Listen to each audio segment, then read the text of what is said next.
নমস্কার বন্ধুরা, রূপটান hair and বিউটিতে আপনাদের সকলকে স্বাগত। আজ আমি আপনাদের সাথে শেয়ার করব অ্যাপেল হেয়ার কাটিংয়ের ভিডিও। যদিও আমি অনেক দিন ধরে স্যালনের কাজ করছি, তারপরেও কিন্তু আমার এই নামটা একটু অজানা ছিল। হেয়ার কাটিং আমরা অনেক রকমেরই শিখে থাকি বা করিয়ে থাকি। এই বাচ্চাটি যেদিনকে আমার কাছে হেয়ার কাটিং করাতে এসেছিল, তার কিন্তু ডিমান্ড ছিল যে তাকে আমার অ্যাপেল হেয়ার কাটিং করে দিতে হবে। হেয়ার কাটিং করবার জন্য যে ডিগ্রি বা নিয়ম আমরা ব্যবহার করি সেটা কিন্তু সবসময় একই থাকে, কিন্তু হেয়ার কাটিংয়ের নামকরণ এক একজন এক এক রকমভাবে করে। সত্যি কথা বলতে আমার জানাই ছিল না যে এই হেয়ার কাটিংটার নাম অ্যাপেল হেয়ার কাটিং। কয়েকদিন আগে আরও একজন ক্লায়েন্ট এসে আমাকে বলেছিল যে আমি অ্যাপেল হেয়ার কাটিং করতে চাই, তাকে করিয়েছিলাম। আর তারপর থেকে আমার জানা হয়ে গেছে যে এই হেয়ার কাটিংটার নাম অ্যাপেল। তো চলো, আপেলের মতন দেখতে বলে এই হেয়ার কাটিংটার নাম হবে অ্যাপেল। এই যে আজকে যে ক্লায়েন্টের আমি হেয়ারটা কাটিং করছি, কত বড় বড় হেয়ার তুমি দেখতে পাচ্ছ।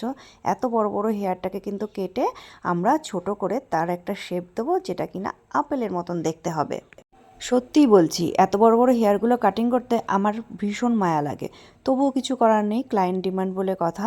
প্রথমেই আমরা হেয়ারটাকে ভালোভাবে ওয়াশ করে নিয়েছি এবং ফ্রন্টের দিকে আইব্রোজের উপর পর্যন্ত মার্ক করে হেয়ারটাকে কাটিং করেছি। আর সেই মার্ক অনুযায়ী কিন্তু আমরা পেছনের হেয়ারটাকেও কাটিং করব। পেছনের হেয়ারটা অনেকটা বড় ছিল, সেই কারণে আমরা শোল্ডার বরাবর সেই হেয়ারটাকে কাটিং করে নিয়েছি প্রথমে। এরপর আমরা ব্যাকের হেয়ারটাকে সুন্দর করে কাটিং করব। ব্যাকের হেয়ারটা কাটিং করবার সময় তোমরা এখানে ট্রিমার ব্যবহার করতে পারো। আমি কিন্তু সচরাচর ট্রিমার ব্যবহার করি না, আমি সিজার এবং কোমের মাধ্যমেই এই হেয়ার কাটিংগুলো করতে বেশি স্বাচ্ছন্দ্য বোধ করি।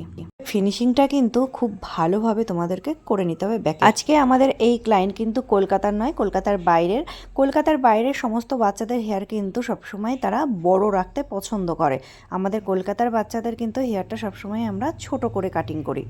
এই বেবি বাইরে থাকা সত্ত্বেও তার হেয়ারটা কাটিং করে একদম শর্ট হেয়ার করে নিল, এই কারণ সে আর এই হেয়ারটা রাখতে চাইছে না, তার নতুন লুক চাইছে, সেই কারণে এই হেয়ারটা কাটিং করেছে। আর সমস্ত কাটিং হয়ে যাবার পর তোমাকে শোল্ডারটা একটু শেপ করে দিতে হবে, তবে সেটা অপশনাল, তুমি চাইলে দিতেও পারো, নাও দিতে পারো। ক্লিন আপ দেখানোর জন্য আমি এখানে একটু হালকা শেপ করে দিয়েছি। কেমন লাগলো আজকের হেয়ার কাটিংটা অবশ্যই জানাবে। সবাই ভালো থেকো, এখনকার মতন টাটা।